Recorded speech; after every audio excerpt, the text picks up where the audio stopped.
अध्यक्ष महोदय, मैं आपका धन्यवाद देना चाहता हूं। साथ ही साथ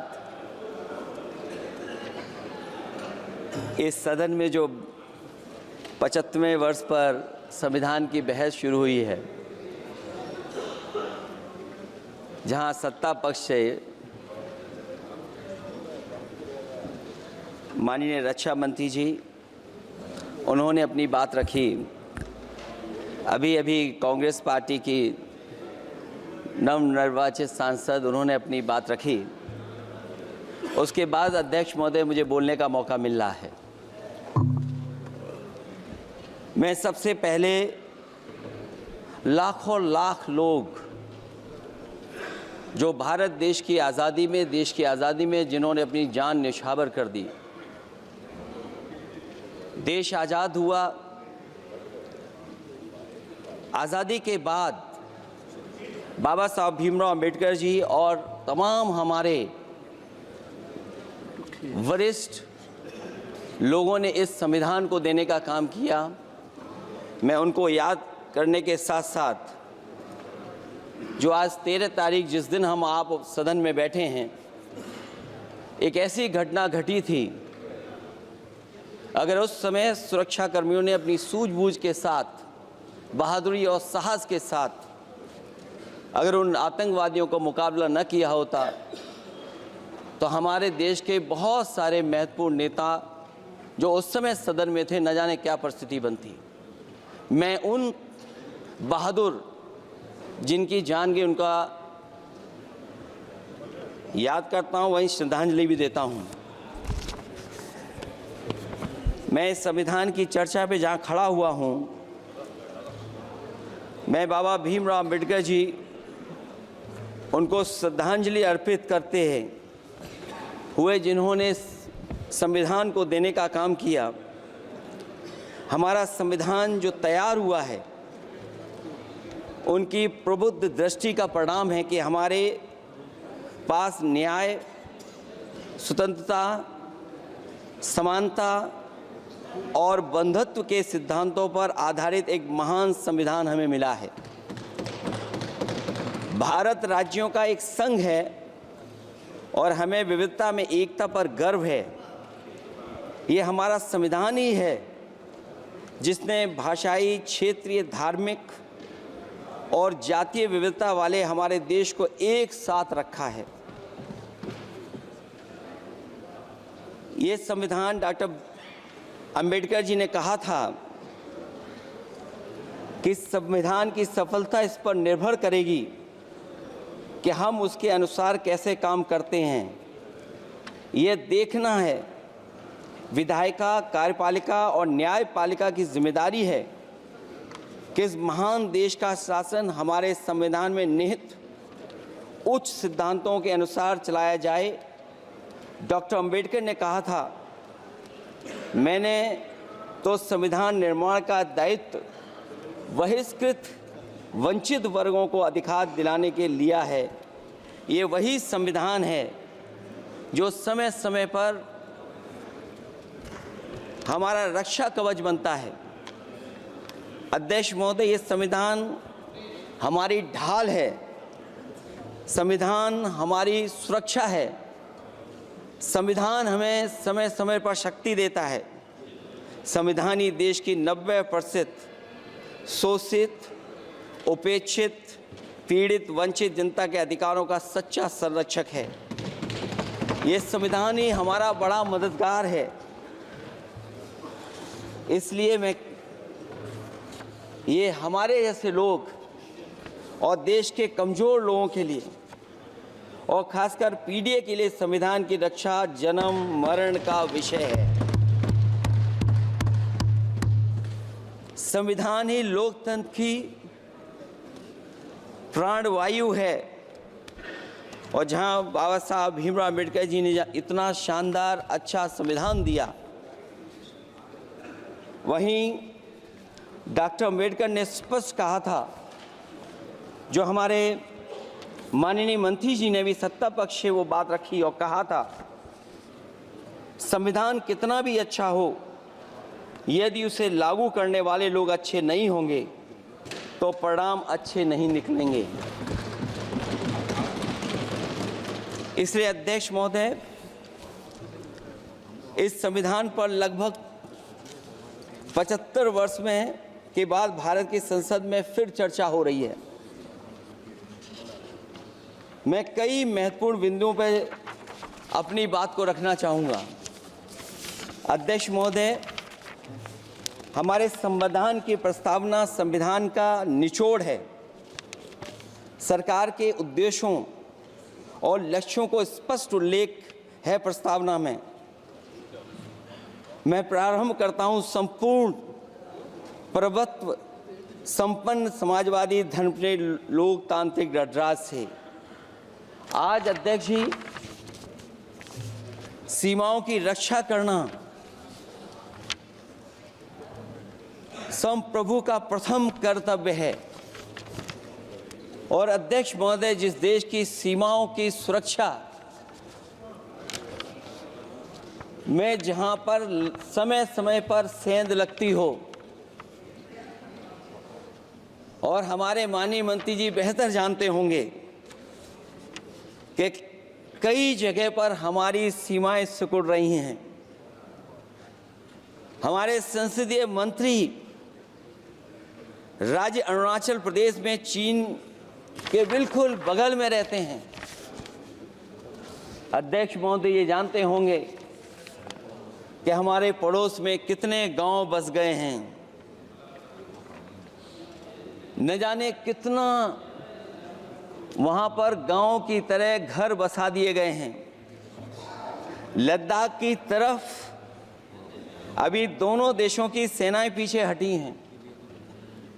हम अपनी सीमा में ही पीछे हटे हैं, और चीन जो हमारी सीमा में अंदर आ गई थी, वो हमारी सीमाओं से ही आंशिक रूप से पीछे हटी है।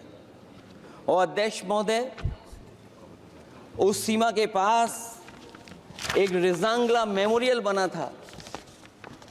हमारे सरकार के लोग ये जानते होंगे कि जिस समय ये बात उठी लद्दाख को लेकर के, उस रिजांगला के मेमोरियल को तोड़ दिया गया।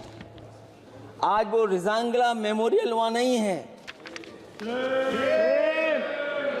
और उस लड़ाई के लिए अध्यक्ष महोदय, हमारी फौज के लिए कहा गया था कि हमारी वो बहादुर फौज है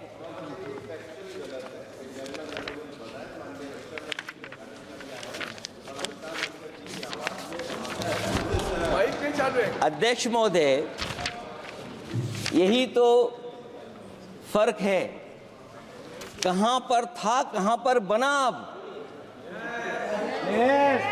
और अध्यक्ष महोदय, मैं सरकार को बताना चाहता हूं, अध्यक्ष जी, मंत्री जानते होंगे, मंत्री जी, केवल 12 किलोमीटर सड़क बनी थी,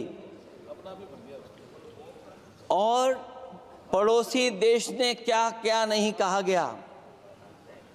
और वो समय आएगा जब हमें मानसरोवर और कैलाश पर्वत पे जाने के लिए भी वो देश हमें रोकने लगेगा। तो हमारी आज 75 साल बाद सीमाएं कितनी सुरक्षित हैं। क्या लद्दाख की वो फिंगर्स जहां पर हम पहले थे, क्या हमारी फौज वहीं खड़ी है कि नहीं खड़ी है? अगर आप रिजांगला मेमोरियल जानते होंगे, तो लद्दाख की वो सीमाएं जो हमारे देश के अंदर थीं, क्या हमारी सीमा वहां तक है कि नहीं है? आज यही है। ये देश समाजवादी गणराज्य बने। समाजवाद का सरल शब्दों में अर्थ है कि समता और संपन्नता हो। लेकिन देश में अध्यक्ष महोदय 2014 के बाद विषमता जिस तेजी के साथ बढ़ी है, उसकी कल्पना भी नहीं की जा सकती है। 140 करोड़ में से 82 करोड़ सरकारी अन्न पर जिंदा हैं। अध्यक्ष महोदय, जो देश को ये कहते हो कि हम दुनिया की सबसे तेज रफ्तार पे चलने वाली अर्थव्यवस्था बनने जा रहे हैं, 3 पर पहुंच गए और ऊपर जाएंगे। मैं सरकार से कहना चाहता हूं कि जब 82 करोड़ सरकारी अन्न पर जिंदा हैं और दूसरी तरफ देश की संपूर्ण संपत्ति के 2/3 हिस्से पर कुछ परिवारों का कब्जा है। अगर सरकार में ये बहादुरी और हिम्मत है तो इस 60% गरीबी के रेखा से नीचे रहने वाले लोगों की पर कैपिटा इनकम क्या है? अगर आपकी अर्थव्यवस्था ऊंचाई पर जा रही है तो हमारे जो गरीब लोग हैं, जो 60% गरीब लोग हैं, उनकी पर कैपिटा इनकम क्या है? और जहां समय समय पर सरकार अपने आंकड़े देती है, कम से कम ये आंकड़े भी दे दे कि गरीबी रेखा पर जो नीचे रहने वाले लोग हैं उनकी पर कैपिटा इनकम क्या है। इससे स्पष्ट हो जाएगा कि 5% लोगों की पर कैपिटा इनकम क्या है। हमारा प्रेमबली कहता है कि धर्म निरपेक्ष गणराज्य बने, राज्य की निगाह में सभी धर्म समान हैं। हमारा सेकुलरिज्म हमें रिलीजियस इक्वलिटी का रास्ता दिखाता है। यही ना अर्थ इसका है। क्या इस पर सरकार अमल कर रही है? देश के 20 करोड़ से ज़्यादा अल्पसंख्यकों के, विशेषकर मुसलमानों को दूसरे दर्जे का नागरिक बना देने का प्रयास चल रहा है। उन पर हो रहे अत्याचार प्रतिदिन बढ़ते जा रहे हैं। उनकी संपत्ति को लूटा जा रहा है, हत्याएं की जा रही हैं, घर तोड़े जा रहे हैं, उनके पूजा स्थलों पर कब्जा प्रशासन की मदद से किए जा रहे हैं। अगर ये धर्मनिरपेक्षता, तो धर्म शासित राज्य की क्या परिभाषा है? और हाल ही में हम लोगों ने अध्यक्ष महोदय उदाहरण देखा है कि किस तरीके से उत्तर प्रदेश में कई महत्वपूर्ण जगह पर इस तरह की घटनाएं जानबूझ करके की गई। मुझे याद है उस समय, जिस समय उत्तर प्रदेश का इलेक्शन चल रहा था, बहुत से लोगों को वोट डालने का अधिकार जिनको था, उनको अधिकार से रोका गया और जो लोग वोट डालने जा रहे थे उन्हें डराया धमकाया जा रहा था। ऐसे इंतजाम किए गए थे कि ये वोट डालने के लिए वोट बूथ तक न पहुंच पाए। वो तस्वीरें अध्यक्ष महोदय न केवल हम लोगों ने देखी, बल्कि पूरे देश और दुनिया ने देखी होंगी कि किस तरीके से उत्तर प्रदेश की सरकार के प्रशासन के इशारे पर एक पुलिस के अधिकारी ने महिलाओं को वोट से डालने से रोका और रिवॉल्वर दिखा करके कहा कि वोट डालने नहीं जाओगे। मैं उन बहादुर महिलाओं को बधाई देना चाहता हूं कि उन्होंने परवाह नहीं की और उन्होंने कहा कि इससे कुछ जान जाने वाली नहीं, अगर जान भी जाएगी तो हम वोट डाल करके आएंगे। क्या यही लोकतांत्रिक गणराज्य है? सच्चे लोकतंत्र में जनता श्रद्धापूर्वक मतदान के माध्यम से अपनी सरकार चुनती है। क्या हम सही अर्थों में लोकतांत्रिक व्यवस्था में जी रहे हैं, जहां सरकार मशीन और सरकारी मशीनरी के जरिए जहां चाहे अपनी सरकार बना लेती है, जनता के मत का कोई अर्थ नहीं रखे हैं, वह लोकतंत्र नहीं कहा जा सकता है। यह व्यवस्था जब तेजी से लोकतंत्र में तानाशाही की तरफ बढ़ रही है, हिटलर ने भी तो जनता द्वारा चुने जाने के बाद संविधान में संशोधन करके तानाशाही कायम कर दी थी। हमारी सरकार भी उसी के समांतर चलने का प्रयास कर रही है। अध्यक्ष महोदय, प्रस्तावना में अध्यक्ष महोदय सामाजिक, आर्थिक और राजनीतिक न्याय दिलाने की बात है। अध्यक्ष महोदय, मैं जब सरकार की तरफ से माननीय मंत्री जी को सुन रहा था, उन्होंने जाति जनगणना को लेकर के कहा कि जाति जनगणना कराना चाहें तो करा लें। हम लोग तो उस पक्ष के धर लोग हैं, अगर आप करा सकते हैं तो आप कराइए। नहीं अध्यक्ष महोदय, जब कभी भी हम लोगों को मौका मिलेगा तो जाति जनगणना कराने का काम हम लोग करेंगे। सामाजिक न्याय समाज के अनुसूचित जाति, अनुसूचित जनजाति और अन्य पिछड़े वर्गों को न्याय दिलाने का बड़ा असर आरक्षण था, उसे समाप्त कर दिया गया है। आउटसोर्सिंग और कॉन्ट्रैक्ट बेसिस पर थोड़ी बहुत नौकरियां जो दी जा रही हैं, उनमें दलितों और पिछड़ों का कोई आरक्षण नहीं है। शिक्षण संस्थाओं और विश्वविद्यालय में प्रोफेसर्स और वाइस चांसलर के चयन के समय इनके आगे लिख दिया जाता है, एक नया शब्द का इजाद हुआ, NFS, नॉट फाउंड सुटेबल। सरकारी उपक्रम भेज दिए, प्राइवेट उपक्रमों में कोई आरक्षण नहीं है। अध्यक्ष महोदय, शिक्षा मंत्री जी सूची जारी करें, और अगर ये बात कहीं भी गलत है तो शिक्षा मंत्री जी सूची जारी कर दें। देश के सभी केंद्रीय विश्वविद्यालयों के वाइस चांसलर की ओर प्रोफेसर्स की एक, मैं तो कहूंगा अध्यक्ष महोदय कि शिक्षा मंत्री जी अगर ये सूची जारी कर दें कि जितनी भी सेंट्रल यूनिवर्सिटीज़ हैं और उनके माध्यम से जितने भी प्रोफेसर्स का अपॉइंटमेंट हुआ है, सब बात साफ हो जाएगी। आप केवल देश के 10% लोगों को ही ख्याल रख रहे हैं, बाकी 90% लोगों का आप ख्याल नहीं रख पा रहे हैं।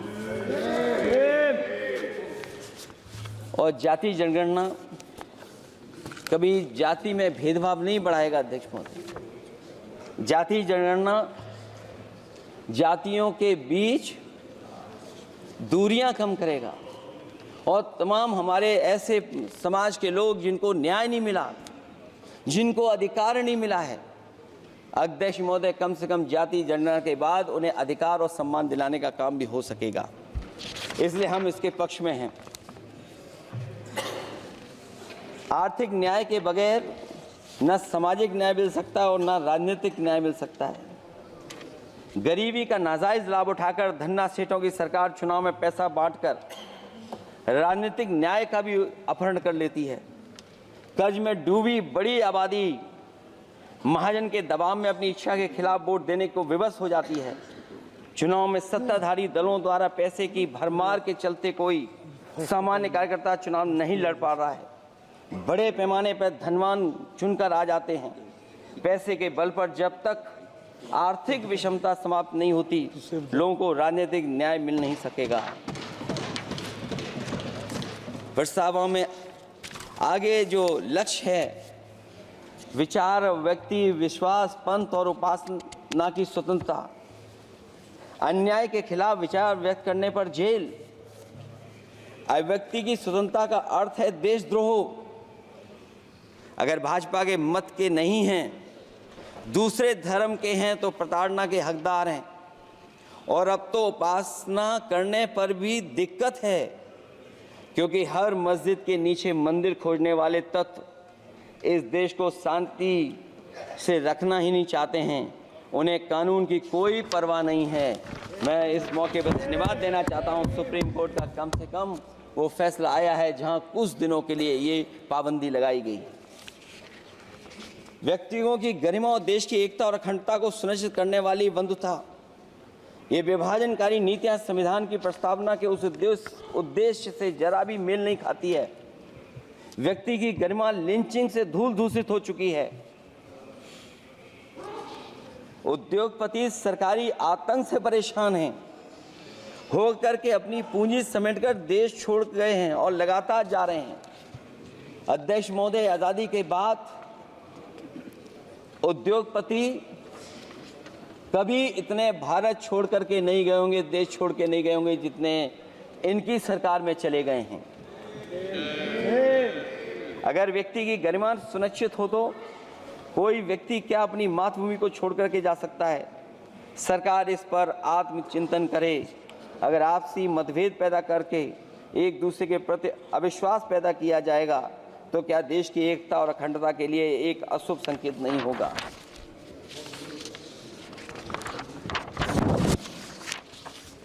अध्यक्ष महोदय, आर्टिकल 14 कानून के समक्ष समानता, भारत के अंदर किसी भी व्यक्ति को राज्य कानून के समक्ष समानता को डिनाई नहीं कर सकता है। हो क्या रहा है, एक ही कानून कुछ लोगों के लिए अलग है और दूसरों के लिए अलग। अगर सत्ता पक्ष का व्यक्ति गेरुआ गमछा पहनकर अधिकारियों को गाली दे दे तो जी हजूरी और दूसरा न्याय मांगने जाए तो उसे लाठी। क्या ये अनुच्छेद 14 का अनुपालन हो रहा है? अध्यक्ष महोदय, किसी भी व्यक्ति को उसके जीवन और दैहिक स्वतंत्रता से कानून सम्मत प्रक्रिया के बगैर वंचित नहीं किया जा सकता। ये सबसे महत्वपूर्ण मौलिक अधिकार है, लेकिन सबसे ज़्यादा इसी का दुरुपयोग हो रहा है। फर्जी मुठभेड़ में हत्याएं, जेल के अंदर हत्याएं और पुलिस अफरीक्षा में हत्याएं। आदमी कहीं भी सुरक्षित नहीं है। ईडी का तो ऐसा कानून बना दिया गया है कि बिना एफआईआर, बिना नोटिस किसी को भी बंद कर दो। लोकतंत्र फासिज्म में बदल रहा है। और अध्यक्ष महोदय, क्योंकि उत्तर प्रदेश की चर्चा सत्ता पक्ष से भी हुई, जो हालात उत्तर प्रदेश में हैं, ऐसे हालात कभी किसी ने पहले नहीं देखे हैं।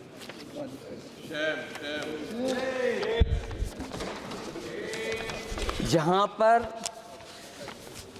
कानून की समय समय पर धज्जियां उड़ रही हैं।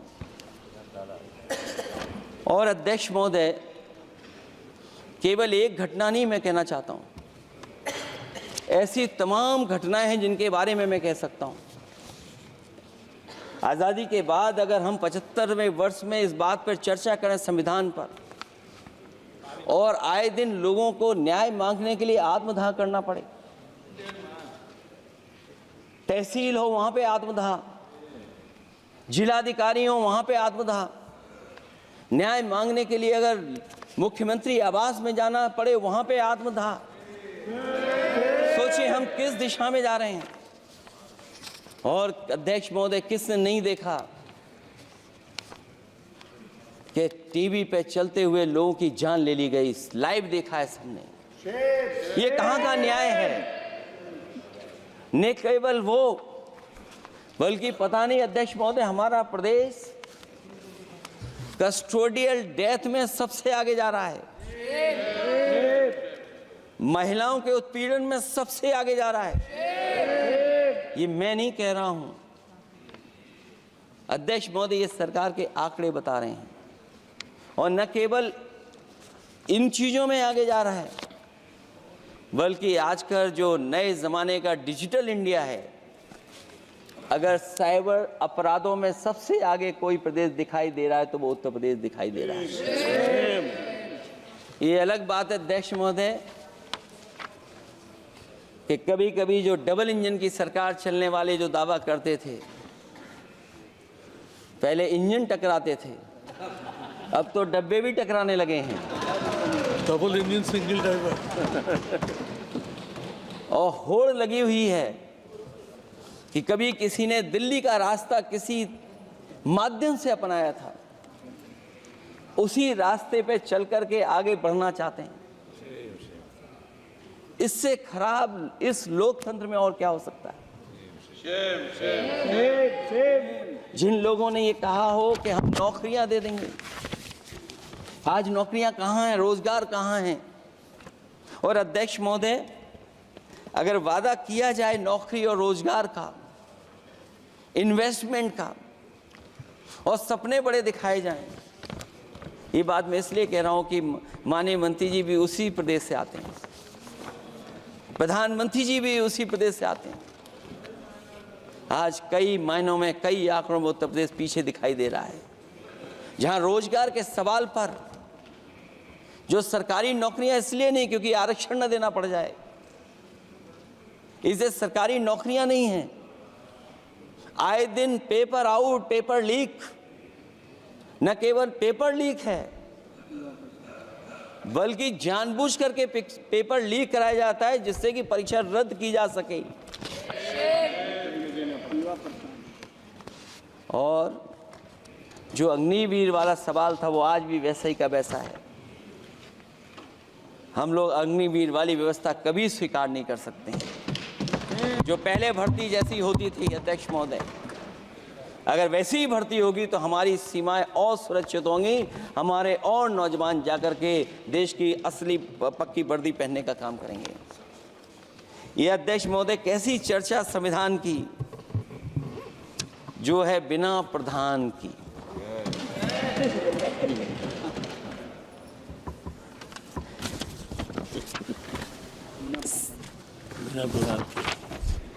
अध्यक्ष महोदय, इस सरकार में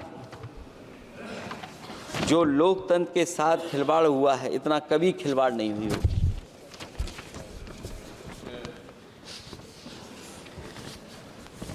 संविधान को परतंत्र बनाकर जो लोग राज करना चाहते हैं, उनके लिए आज़ादी का अमृतकाल सिर्फ एक जुमला है। और अंत में मैं सिर्फ एक ही बात कहना चाहता हूं कि संविधान बचेगा तो न्याय बचेगा, और न्याय बचेगा तभी सबको बराबर मान सम्मान, सबको बराबर मौके मिलेंगे, भेदभाव भी मिटेगा। और भेदभाव का भाव भी इसलिए आज फिर से संविधान को बचाने के लिए एक और करो या मरो आंदोलन की ज़रूरत है। इसलिए अध्यक्ष महोदय, हम आपको भरोसा दिलाते हैं, पिछले चुनाव में भी बहुत सारे सत्ता पक्ष के माननीय लोग ये कहते थे कि हमें इतनी सीटें मिल जाएंगी तो हम संविधान बदल देंगे। अध्यक्ष महोदय, मैं आपके माध्यम से जनता का धन्यवाद देना चाहता हूं कि उन्होंने 400 पार के नारे को गिरा दिया और विपक्ष को इतनी ताकत दे दी कि इनकी जो सपना था संविधान बदलने को, उस सपने को तोड़ने का काम किया। अध्यक्ष महोदय, बहुत सारे साथी इधर के ही उधर हैं,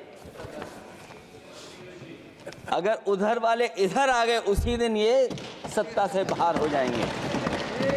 अध्यक्ष महोदय, आखिरी में मैं कुछ लाइनें कहकर के अपनी बात खत्म करना चाहता हूं।